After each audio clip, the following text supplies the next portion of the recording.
성경에는 죽었다가 살아난 이들이 여럿 있습니다. 열왕기상 17장에는 엘리야가 사르밧 과부의 아들을 살린 일이 기록되어 있고요. 열왕기하 4장에는 엘리사가 수넴 여인의 아이가 죽었을 때에 살린 일이 기록되어 있습니다. 사도행전 9장에는 베드로가 선행과 구제를 많이 하던 다비다라고도 하고 도르가라고도 불렸던 이름을 가지고 있었던 그 여인을 살린 일이 기록되어 있습니다. 사도행전 20장에는 사도 바울이 창가에 앉아서 졸고 있다 떨어져 죽었던 청년 유두고를 살린 일이 또한 기록되어 있습니다.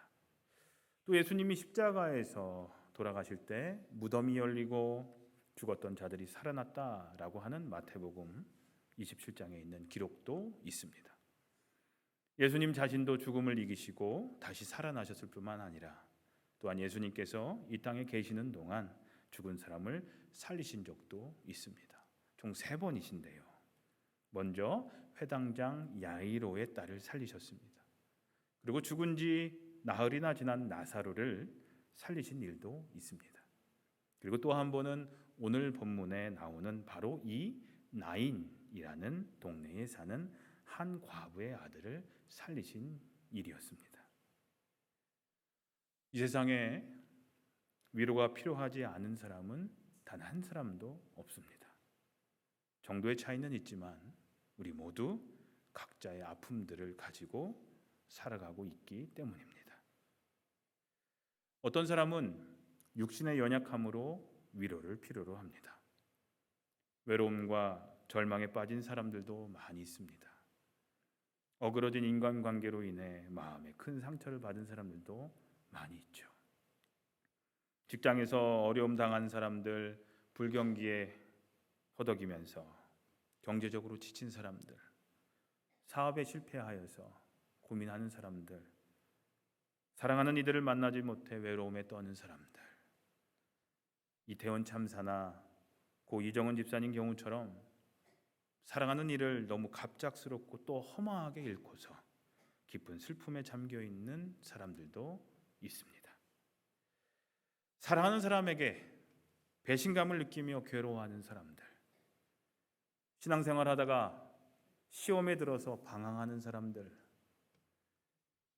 이루고자 하던 꿈이 좌절되어서 허탈감에 빠진 사람들, 가정 불화로 인하여 갑자기 자신이 세상에 홀로 버려진 듯한 외로움을 느끼며 잠 못 이루는 사람들, 자녀들 문제로 안타까워하며 고민하는 사람들, 사람들은 온갖 문제들로 인해 고민하며 씨름하며 살아갑니다.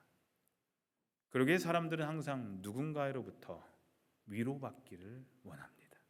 누군가 나를 위로해 주기를 원합니다. 남편은 아내로부터, 아내는 남편으로부터 위로받기를 원합니다. 자녀들은 부모로부터 위로를 구합니다. 때로는 부모들이 자녀로부터 위로받기를 원할 때도 있습니다. 위로받기 위해 친구를, 잘 아는 지인을 찾아가기도 합니다. 위로를 얻기 위해 상담자를 찾기도 합니다. 그러나 우리는 사람들로부터 위로를 얻는다는 것이 한계가 있음을 경험합니다. 위로를 받으려고 갔는데 오히려 상대방을 위로해야 할 때도 있습니다. 내 처지가 제일 어려운 줄 알았는데 나보다 더 어려운 처지가 있는 거예요. 어떤 때는 위로를 받으려고 갔다가 더 큰 상처를 받을 때도 있습니다. 그 사람은 좋게 얘기한 거라고 하지만 그 사람이 하는 그 말 때문에 오히려 위로받기보다는 더 큰 상처를 받을 때도 있습니다. 그래서 제가 어제 저녁에 설교할 때도 아무 말씀하지 말라고 한 이유가 그 이유예요. 돌아가시고 나서 일주일 동안 이런저런 얘기들이 오고 가는 겁니다. 50밖에 드시지 않으신 분이, 50년밖에 사시지 않으신 분이 갑자기 돌아가셨는데 하나님의 뜻이 있다는 둥, 기도하라고 그렇게 됐다는 둥, 이런저런 얘기들이 제 귀에 들려오는데 가슴이 너무 아팠습니다. 우리가 뭐라고 하나님의 뜻을 알 수 있겠습니까? 이런 비극적인 상황 가운데. 이런 때는요, 그저 입을 다물고 같이 슬퍼해 줘야 될 뿐입니다. 이야기가 유족들에게 들어간다면 얼마나 가슴이 더 아프겠습니까? 우리는 이렇게 상처를 주기도 합니다. 위로가 필요한 이들에게. 결국 사람들이 주는 위로는 우리들의 텅 빈 마음들을 충분하게 채워주지 못함을 우리는 경험을 통해 잘 알고 있습니다. 목사로서 저도 그 한계를 항상 느낍니다. 여러분들이 어려움을 겪으실 때 때때로 제가 큰 도움이 되지 못함을 느끼면서 안타까움과 함께 저의 능력 없음을 한탄할 때도 많이 있습니다. 고 이정은 집사님의 경우가 더 그랬습니다. 그런데요, 예언자 이사야는 메시아가 이 땅에 오시면 모든 슬퍼하는 사람들을 위로하게 하신다라고 이사야서 61장에서 선포를 합니다. 주께서 나에게 기름을 부으셨으니 주 하나님의 영이 나에게 임하셨다. 주께서 나를 보내셔서 가난한 사람들에게 기쁜 소식을 전하고 상한 마음을 싸매어 주고 포로에게 자유를 선포하고 갇힌 사람에게 석방을 선언하고 주의 은혜의 해와 우리 하나님의 보복의 날을 선언하고 모든 슬퍼하는 사람들을 위로하게 하셨다. 시온에서 슬퍼하는 사람들에게 제 대신에 화관을 씌워주시며 슬픔 대신에 기쁨의 기름을 발라주시며 괴로운 마음 대신에 찬송이 마음에 가득 차게 하셨다라고 말씀을 전합니다. 메시아는 슬퍼하는 이들을 모두 위로하는 사명을 지니신 분이시라는 겁니다. 그리고 그 메시아가 바로 우리가 주님으로 고백하는 예수님이십니다. 오늘 본문을 통해 우리는 우는 자들과 함께 우셨던, 슬퍼하는 이들과 함께 하시며 그들을 위로해 주셨던 위로자 예수님의 모습을 볼 수가 있습니다. 이 시간 말씀을 나누며 함께 위로의 주님을 경험하는 시간이 되시기를 기도합니다. 오늘 본문 11절을 보시면 이렇게 기록되어 있죠. 그 후에 예수께서 나인이란 성으로 가실새 제자와 많은 무리가 동행하더니, 이렇게 시작합니다. 여기서 그 후에라는 말은 가버나움이라는 곳에서 백부장의 종을 고친 이후를 말합니다. 오늘 본문 바로 전에 그 내용들이 나오는데요. 여기에 많은 무리다라고 기록된 것은 백부장의 종을 고침으로 인해서 많은 사람들이 예수님을 따르게 됐던 겁니다. 예수님께서 행하실 놀라운 일들을 또다시 기대하면서 예수님께서 가시는 곳곳마다 따라다니고 있었다라는 뜻입니다. 가버나움이라는 동네에서 내가 너에게 이르노니 이스라엘 중에서도 이만한 믿음은 만나보지 못하였노라 라고 백부장의 믿음을 칭찬하신 예수님께서는 이제 즐거움이라는 이름의 뜻을 가지고 있었던 나인이라는 성으로 가시게 됩니다. 그곳은 걸어서 하루 정도면 걸어갈 수 있는, 도달할 수 있는 그런 지역이었습니다. 그런데 12절에 보니까 예수님이 그 성에 들어가실 때 마침 사람들이 한 죽은 자를 메고 나오는 장례 행렬을 만나게 되십니다. 근데 아들은 독자요, 어머니는 과부로 정말 엄청난 슬픔을 당한 여인을 주님은 만나게 되었던 것입니다. 우리는 이 세상을 살아가면서 실패도 없고 아픔도 없고 슬픔도 없는 기쁨만 있는 삶, 좋은 일만 가득한 삶을 즐기며 살기를 소원합니다. 그래서 이런 삶을 살고 싶어서 열심히 일하며 돈 벌고 노력합니다. 그러나 이 세상에는 성공만 있고 즐거운 일만 있고 승리만 있는 것이 아니라 실패와 아픔, 슬픔과 패배가 병행하면서 계속적으로 우리의 삶을 힘들게 만듭니다. 그래서 우리 삶에는 잠시도 걱정과 근심이 없는 순간이 없습니다. 어려운 일을 하나 처리하고 나면, 그리고 한숨 돌리면서 조금이나마 기쁨이라도 누려보려고 하면 어느새 그 기쁨을 빼앗는 또 다른 문제들이 우리의 현실 속으로 비집고 들어오기 때문입니다. 오늘 본문에서 예수님이 만나신 여인은 도저히 감당 못할 인생의 슬픔을 겪고 있는 여인이었습니다. 사랑하며 의지하며 살아왔던 외아들이 갑자기 죽은 겁니다. 그 여인은 남편을 먼저 떠나보내고 아들과 함께 살고 있었습니다. 이 외아들 하나 보고 살았습니다. 물론 예수님 당시 사회가 여자 혼자서 경제적인 문제를 해결한다는 것이 힘들고 어려웠지만 그 외아들 하나만 의지하면서 열심히 살았기 때문에 모든 난관을 이길 수 있었습니다. 어느덧 그 아들이 장성하여 훌륭한 청년이 됩니다. 장가 가서 가정 꾸리기만 한다면 더는 바랄 것이 없겠다라고 생각했을지도 모릅니다. 근데 그 아들이 갑자기 죽은 겁니다. 자신이 의지하던 모든 것이 다 끊어져 버렸습니다. 하늘이 무너지는 것 같은 충격이었습니다. 이제 자신에게는 아무것도 남은 것이 없다는 생각을 이 여인은 했을 겁니다. 이제는 삶을 살아가는 의미도 다 없어졌습니다. 유대인들은 보통 사람이 죽으면 죽은 당일에 장례를 치르는 것이 관례였습니다. 지금 그 여인은 하염없이 흐르는 눈물을 닦으며 아들의 마지막 모습을 지켜보기 위해 세마포로 싼 사랑하는 아들의 시신을 따라서 장지로 가고 있었습니다. 그리고 그 여인을 위로하기 위하여 많은 사람들이 이 장례 행렬에 동참합니다. 그런데 이렇게 장례를 하기 위하여 성문을 나가는 길에 그 성문을 향해 들어오고 계시는 예수님을 만나게 되었던 것이죠. 그 장례 행렬을 만나신 주님은 13절에 보니까 주께서 과부를 보시고 불쌍히 여기사 울지 말라 하셨습니다. 주님은 장례 행렬 자체를 보신 것이 아니라 뭐 이렇게 사람들이 많이 나와? 그런 것을 보신 것이 아니라 그 어떤 것으로도 위로받을 수 없을 것만 같은 큰 슬픔을 당한 이 여인의 고통의 깊숙한 곳을 들여다보고 계셨던 겁니다. 그리고는 불쌍히 여기셨다는 겁니다. 여기 사용된 불쌍히 여기셨다, 원래 히라보로 신약성경이 쓰여 있는데 원어로는 무슨 뜻을 품고 있냐면 창자까지 뒤틀려지는 듯한 비통함과 연민을 의미하는 말이기도 합니다. 우리말로는 애가 탄다라고 하잖아요. 애가의 창자를 얘기하는 거잖아요. 창자가 타는 듯한 고통을 느끼셨다라는 겁니다. 그런 연민을 느끼셨다라는 겁니다.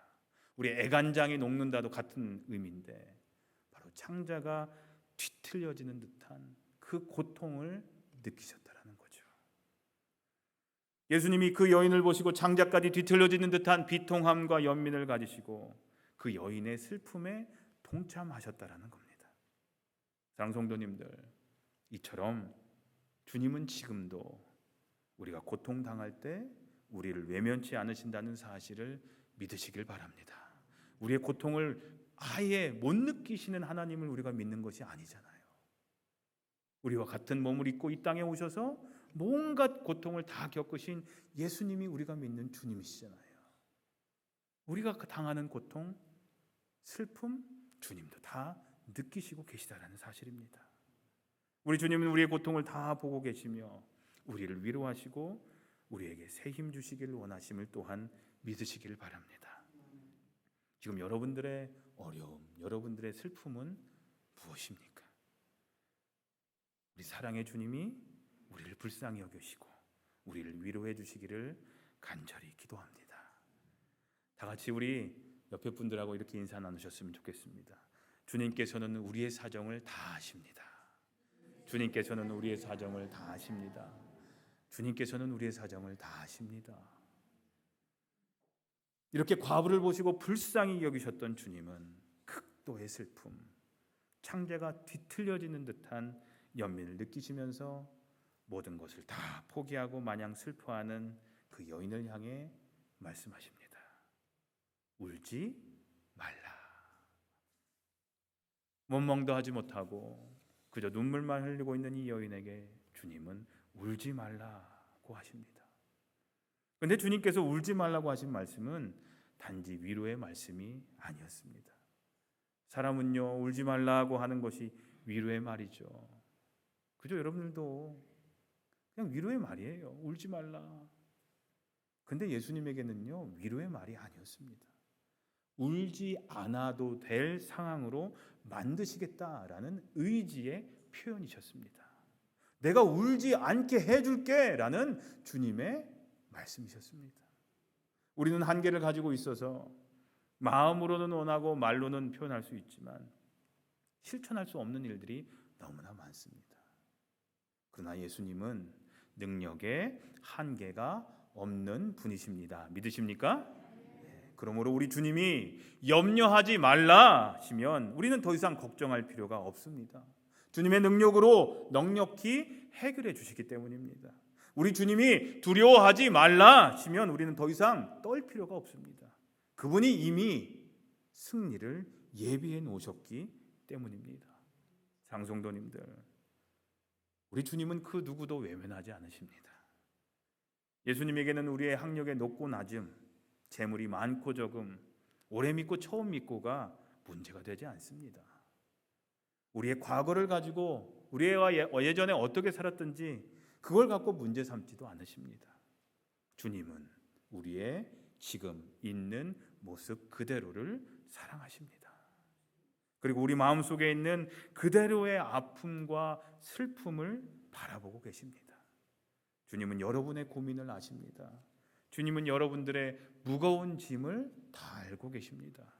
그러기에 뭐라고 말씀하셨어요? 수고하고 무거운 짐진 자들아 다 내게로 오라. 그러면서 뭐라고 말씀하셨어요? 내가 너희를 쉬게 하리라 라고 약속하십니다. 그런데요, 이제 깜짝 놀랄 만한 사건이 일어나게 됩니다. 그건 바로 주님이 죽은 청년에게 살아있는 사람에게 말씀하시듯이 명령을 하신 겁니다. 청년아, 내가 내게 말하노니 일어나라. 엘리야나 엘리사가 죽은 이들을 살릴 때는 하나님의 권능을 힘입어서 이적을 행했습니다. 그러나 여기에서 예수님은 아무에게도 의지하지 않으시고 자신의 권능을 직접 사용하셔서 죽은 청년에게 명령하신 겁니다. 그러자 기적이 일어났습니다. 15절에 보니까 죽었던 자가 일어나 앉고 말도 하거늘 예수께서 그를 어머니에게 주셨다. 예수님의 이 명령으로 인해서 눈물과 슬픔으로 가득 찼던 나인성과 이 여인은 기쁨과 행복을 회복하게 됩니다. 나인이라는 이름처럼 즐거움을 되찾게 됩니다. 사랑하는 성도님들, 여러분들의 삶에 행복을 회복하고 싶으십니까? 다 아멘이실 거예요. 행복하길 원하실 겁니다. 그러면 예수님을 만나야 합니다. 그 길만이 행복을 찾을 수 있는 길입니다. 이 여인이 예수님을 찾아 나선 것이 아니라 예수님이 그 여인을 찾아오신 것처럼 우리는 그저 우리를 이미 찾아오신 예수님을 만나기만 하면 됩니다. 그저 초대하기만 하면 됩니다. 예수님 들어오세요. 제 삶 속에, 제 마음 속에 들어오세요 라고 예수님께 초대를 하기만 하면 됩니다. 우리가 찾아 나설 필요가 없습니다. 이미 주님은 우리 곁에 와 계십니다. 볼지어다 내가 문 밖에 서서 두드리노니 누구든지 내 음성을 듣고 문을 열면 내가 그에게로 들어가 그와 더불어 먹고 그는 나와 더불어 먹으리라 라고 하셨던 말씀을 기억하시기 바랍니다. 우리의 마음의 문만 열어드리면 주님은 이미 우리 마음속에 들어오실, 우리 삶 속에 들어오실 준비가 다 되어 있으시다라는 거예요. 우리가 주님을 찾지 않으니까 문제예요. 우리가 주님께 문을 열어드리지 않는 것이 문제라는 거예요. 우리의 삶이 엉망진창이 되어 있다 할지라도 예수님이 손을 대시면, 예수님이 그 관에 손을 대셨던 것처럼 예수님이 손을 대시면 회복된다는 확신을 또한 가지시길 바랍니다. 왜냐하면 우리 주님은 불가능한 일이 없는 분이시기 때문입니다. 우리의 문제가 도저히 가망 없어 보일지라도 믿음을 절대로 버리지 마시길 바랍니다. 이 여인의 외아들이 다시 살아나리라고 믿었던 사람은 아무도 없었습니다. 그러나 주님이 손을 대시자 놀라운 역사가 일어났습니다. 사랑하는 성도님들, 예수님의 우리를 향한 사랑과 은혜는 한계가 없음을 기억하시길 바랍니다. 주님이 손을 대셨을 때 청년이 회복된 것 같이 여러분들의 문제도 주님이 손 대셨을 때 분명히 해결해 주실 줄로 믿습니다. 그래서 슬프고 힘들다는 마음들이 이 여인처럼 기쁨으로 변화되시기를 주님의 이름으로 이름으로 간절히 소원하며 기도합니다. 여인아 울지 말라, 청년아 일어나라. 예수님의 이 말씀에 우리의 모든 소망을 걸어야 할 줄로 믿습니다. 오늘 나의 정과의 슬픔과 눈물을 기쁨으로 만드신 예수님의 모습을 보면서 예수님은 과연 예수님의 제자인 우리에게 어떤 삶을 오늘날 원하시는가를 생각해 봐야 합니다. 먼저 예수님은 우리 이웃의 아픔에 공감할 줄 아는 제자가 되길 원하신다는 사실입니다. 예수님께서는 언제나 인생의 무거운 짐을 지고 고통받는 사람들을 외면하지 않고 불쌍히 여기셨습니다. 우리는 흔히 슬퍼하는 사람들을 위해 이루하는 말을 건네지만 진실로 그 아픔에 공감하지 못하는 경우가 많습니다. 그러나 주님께서는 나의 성과의 고통을 충분히 이해하시고 그 눈에서 눈물을 없애주실 것을 약속하셨습니다.